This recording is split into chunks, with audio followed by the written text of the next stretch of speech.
Hi, thanks for tuning in. Just thought I'd just touch in a little putter fitting that I had this morning. So looking at the data here behind me, I hope you can see that, clear numbers. I'm going to move my head in a way out of the sec. So the gentleman came in with a ping putter. It was a cast putter. It was also one of these putters which was a double shafted putter, so you could extend the putter to like 36 inches down to 32. The problem he had was, one, he forgot his tool, so I couldn't adjust it, and the other thing is I could not change the lie angle or loft of that putter because the shaft is so thick and it's a cast head as well. They just don't move. There are some putters designed that just do not move, so we have to be very, very aware of that when you're doing a fitting. So looking at some data, some numbers, what we really touched on today in this fitting was his alignment. His alignment, unfortunately, was very poor. So we can see this numbers, face angle at address. Unfortunately, we're missing the first putt, but we have got the next few or 5 there. So he's aiming 2.7, 3.8, 2.6, 2.6, 3.8, and that's all to the left. So if I show you this graphic just here, now for argument's sake, let's call 2 inches left and 2 inches right 1 degree, so that gives us a really good understanding of where he was missing. So call that 1, call that 2, call that 3, call that 4. So he was missing 3.8 and 3.8 at the same time, so that's going to be sitting here. Now that's 10 foot. So if he's aiming there for a 5-footer, that's going to be half, so it's going to be here. And then he has to try and then bend the putt back into the hole. Now we can see how much he tried to manipulate by looking at these numbers here in difference. So we've got 2.71, so we've got 1, 2, then we've got 3, so we bring it back, it's got about 7.1 there. He then opens all the way 5.17 to 246, okay?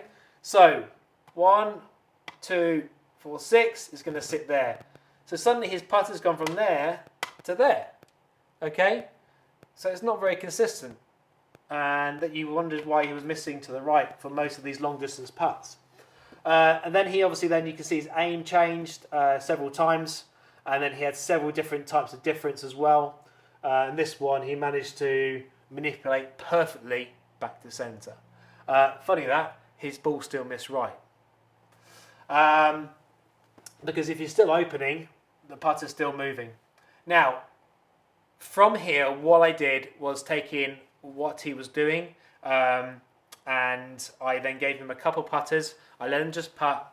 The first putt I gave him was a Seymour to help him build up around the putter. I then put a TaylorMade putter in his hands, the Spider X, a face balance version, to see if his alignment would work there as well. I also changed the lie angle with that putter.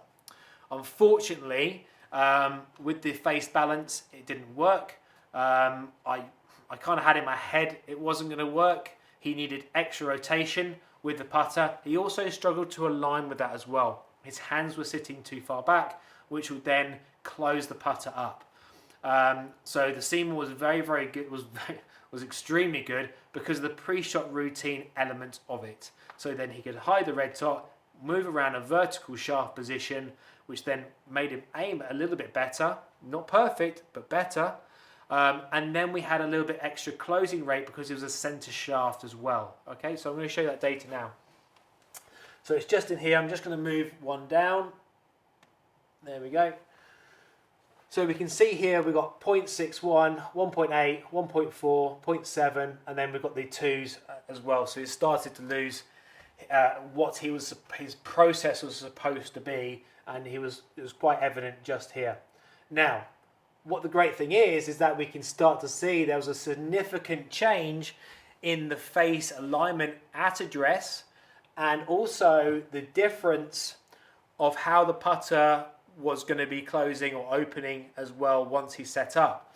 So rather than being 4, 4, 2 and 5 and almost 6 really there, it was just under 2, 1.9, 2.7, 2, 1.6, 3 and 3.78. So significant changes And also with that, his consistency changed massively. So I'm just going to show you that now. So we use what we call range for consistency, which is the bottom line number. So I'm just going to show you that.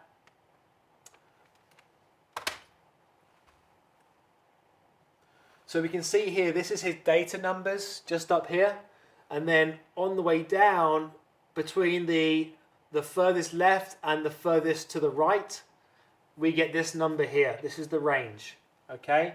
This is how we can really build up a good idea of how consistent the person is who's actually using either a phone for putter fitting or how they're doing for a putting lesson. It was also coming in 1.9 and his twist was 0.34 and his consistency with his face rotation was 16.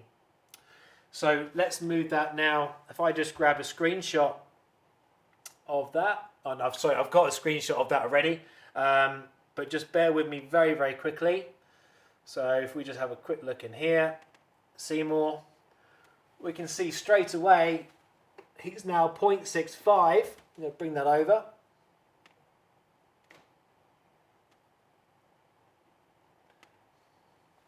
He's now 0.65 and 12. So he was 2.68. So now we've got a gradually steady movement, which is all on one side, which is fantastic. And then the swing rotation has improved. So the face has improved dramatically, and the actual face rotation has come down, and it's much more consistent. Now, as you can see, there are loads of other numbers that can think, but the problem is there is no point looking at these and fixing these until this is in the right area, okay? Now we can move on all of these things, we can look at all these things, but it's the individual. So really looking at that, the putter, just a significant putter, will not make a difference. The gentleman needs a putting lesson to really move forward. But again, the great thing about the data, if we just take these ones out,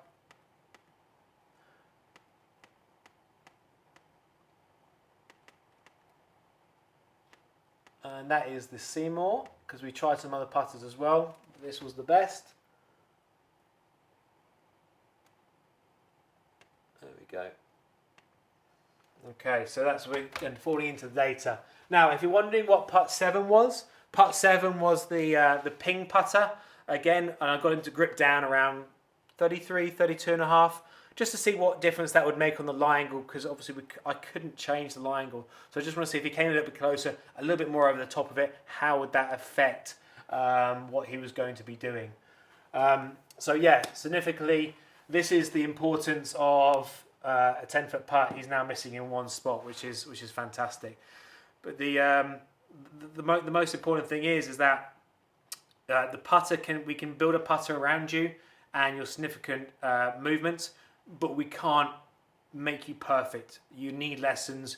You need to come down, get on the system, improve those aspects of your stroke, and then obviously the putter will start to work even better for you. And yeah, the world is your oyster, as they say.